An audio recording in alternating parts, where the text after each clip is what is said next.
বাংলাদেশি অনুপ্রবেশকারী সন্দেহে একই পরিবারের ৫ সদস্যকে গ্রেপ্তার করল উত্তর চব্বিশ পরগনার বনগাঁ থানার পুলিশ। গতকাল তাদের বনগাঁ থানার রামচন্দ্রপুর এলাকা থেকে গ্রেপ্তার করা হয়েছে। পুলিশ সূত্রে জানা গিয়েছে, তাদের জিজ্ঞাসাবাদ করে পুলিশ জানতে পেরেছে বাড়ির গৃহকর্তা নান্নু মেহতার কাছ থেকে কোনো ভারতীয় নথি উদ্ধার হয়নি এবং ভারতে প্রবেশ করার মতো তার কাছে কোনো নথিও ছিল না। সে বাংলাদেশের বাসিন্দা এবং তাকে গ্রেপ্তার করা হচ্ছে। যদিও তার পরিবারের যে বাকি ৪ সদস্য ছিল, তার স্ত্রী এবং ৩ মেয়ে, তাদের কাছ থেকে দিল্লির ঠিকানায় ভারতীয় নথি উদ্ধার হয়েছে।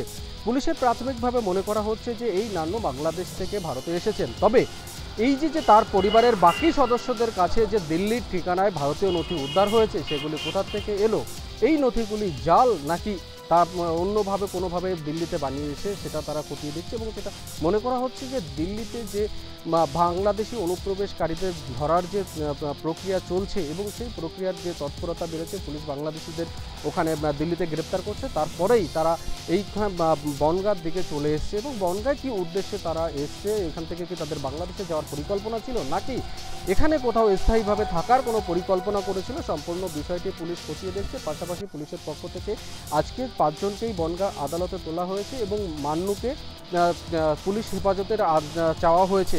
পুলিশ তাদের হেফাজতে নিয়ে জানতে চায় যে তার স্ত্রী বা তার মেয়েদের কাছে যে ভারতীয় নথি রয়েছে, সেই নথিগুলি কিভাবে এলো, তা সেই নথিগুলি কি জাল, অন্যভাবে কোনোভাবে বানানো হয়েছে, বা নান্নু এতদিন দিল্লিতে সে কী করছিল, কী উদ্দেশ্যেই সে ভারতে এসেছিল, সম্পূর্ণ বিষয়টি পুলিশ কিন্তু দেখার চেষ্টা করছে। বনগাঁ থেকে উৎসব মণ্ডল, নিউজ টাইম।